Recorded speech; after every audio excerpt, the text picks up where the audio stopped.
Hello everyone. आज के video में हम वाक्य की परिभाषा और इसके प्रकारों को जानेंगे। वाक्य किसे कहते हैं? शब्दों के सार्थक समूह वाक्य कहलाते हैं। उदाहरण, मैं स्कूल जाता हूँ, ये एक सार्थक वाक्य है।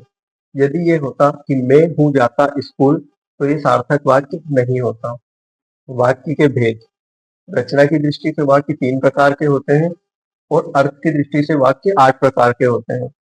रचना की दृष्टि से वाक्य। पहला होता है सरल वाक्य। ऐसे वाक्य जिनमें एक क्रिया और एक कर्ता हो, यानी कि क्रिया यानी कि जो कार्य हो रहा है और कर्ता यानी कि जो कार्य कर रहा है। उदाहरण, रोहित क्रिकेट खेलता है, तो यहाँ रोहित करता है और क्रिकेट खेलना एक क्रिया है।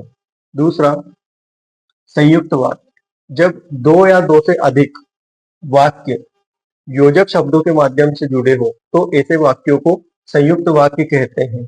योजक शब्द यानी कि जो वाक्यों को जोड़ने का कार्य करे, जैसे और, तथा, लेकिन, किंतु, परंतु आदि। उदाहरण, मैं बाजार गया और पेन लेकर आया, तो यहाँ योजक शब्द हुआ और।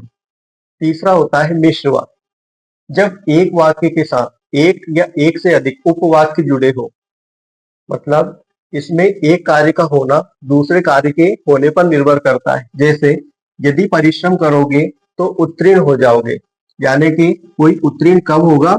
जब वो परिश्रम करेगा। अर्थ की दृष्टि से वाक्य के भेद। अर्थ की दृष्टि से वाक्य 8 प्रकार के होते हैं। पहला, विधानवाचक वाक्य। जिन वाक्यों से सामान्य प्रकार की जानकारी प्राप्त हो, उन्हें विधानवाचक वाक्य कहते हैं। जैसे, सुरेश इंदौर में रहता है, मध्य प्रदेश की राजधानी भोपाल है। निषेधवाचक वाक्य। जिन वाक्यों से किसी कार्य के न होने का बोध होता है, उन्हें निषेधवाचक वाक्य कहते हैं। उदाहरण, बसंती नहीं नाचेगी, मैं आज स्कूल नहीं जाऊंगा।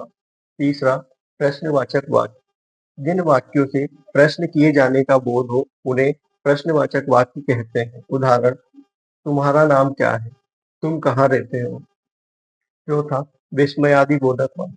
जिन वाक्यों में आश्चर्य, हर्ष, शोक, घृणा आदि का भाव उत्पन्न हो, उन्हें विस्मयादि बोधक वाक्य कहते हैं। उदाहरण, छी कितनी गंदगी है, ओहो कितनी ठंडी रात है।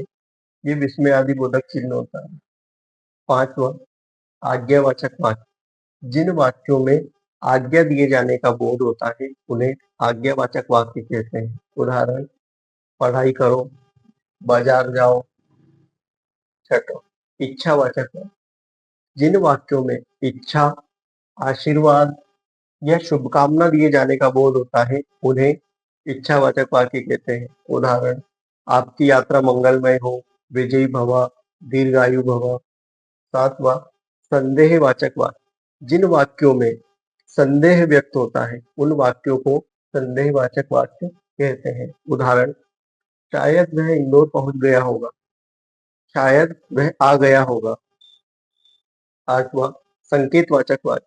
जहां एक कार्य का होना दूसरे कार्य के पूर्ण होने पर निर्भर होता है, वहां संकेतवाचक वाक्य होता है। यह मिश्र वाक्य की तरह होता है। उदाहरण, वर्षा होगी तो फसल अच्छी होगी। फसल कब अच्छी होगी? जब वर्षा होगी।